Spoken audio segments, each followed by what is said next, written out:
Hi friends, ఈరోజు మనం మాట్లాడుకునే టాపిక్ వచ్చేసి అటుకుల మిక్చర్ ఎలా చేయాలో చూద్దాం.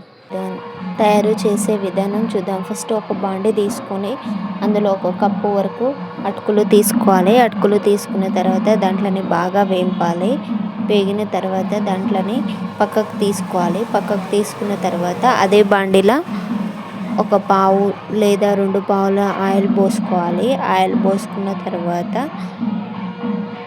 ఒక 2-3 స్పూన్ల పల్లీలు తీసుకోవాలి. పల్లీలు కొద్దిగా వేగిన తర్వాత కొన్ని పుట్నాలు తీసుకోవాలి. పుట్నాలను కూడా వేగిన తర్వాత కొద్దిగా కరివేపాకు వేసుకోవాలి. కరివేపాకు వేసుకున్న తర్వాత దానికి సరిపడా ఉప్పు వేసుకోవాలి.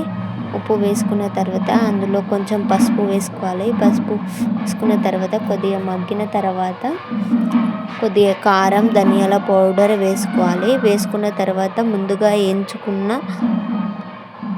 అటుకులను వేసుకోవాలి. అటుకులను వేసుకొని అందులో కలుపుకోవాలి. కలుపుకున్న తర్వాత స్టవ్ ఆఫ్ చేసుకోవాలి. ఇవి ఈవినింగ్ స్నాక్స్లా ఉపయోగపడతాయి. చాలా బాగుంటాయి. ఒకసారి ట్రై చేసి చూడండి ఫ్రెండ్స్.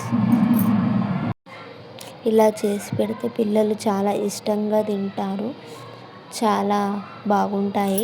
ఈవినింగ్ స్నాక్స్ వాళ్ళు స్కూల్ నుండి రాగానే ఇలాంటివి చేసి పెడితే ఇవి పిల్లలకి ఈవినింగ్ స్నాక్స్లా బాగా ఉపయోగపడతాయి. ఇలా ట్రై చేయండి ఫ్రెండ్స్, చాలా టేస్ట్గా ఉంటాయి. ఒకసారి మీరు కానీ ట్రై చేసి చూడండి, చాలా బాగా ఉన్నాయి.